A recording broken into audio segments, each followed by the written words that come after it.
అప్పు తీసుకున్నామనేసి మా భర్తని ఫస్ట్ టైము ఇప్పుడు ఖాళీగా ఉంటే మన పెద్ద పాపను అక్కడ చేర్చేసి సేఫ్టీగా పోయి ఏదో ఇంట్లో పని చేసుకొని అప్పు తీర్చుకుంటామని ఇదికి నేను ఉన్నాను సార్. 5th క్లాస్ అయింది, 6th క్లాస్ పోతుంది. పెద్ద పాప హ్యాండిక్యాప్.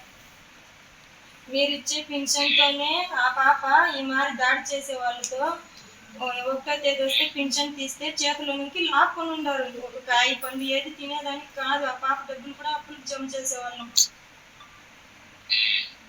ఆ పాప ఫోన్ చేసి అమ్మ ఈ మారి డబ్బులు కోరుకున్నారని నేర్చుకొని చేసుకుంటుంది. మన పిల్లల దగ్గరికి మనం వెళ్ళిపోదామని నేను పొద్దున్నే టీసీ తీసుకువస్తామని బయట తీసుకొని వస్తే ఈ మారి చేసినారు సార్.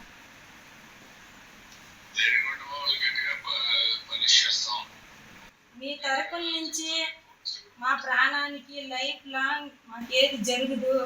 మా చంద్రన్న ఉన్నాడు, నాకు హెల్ప్ చేస్తాడు.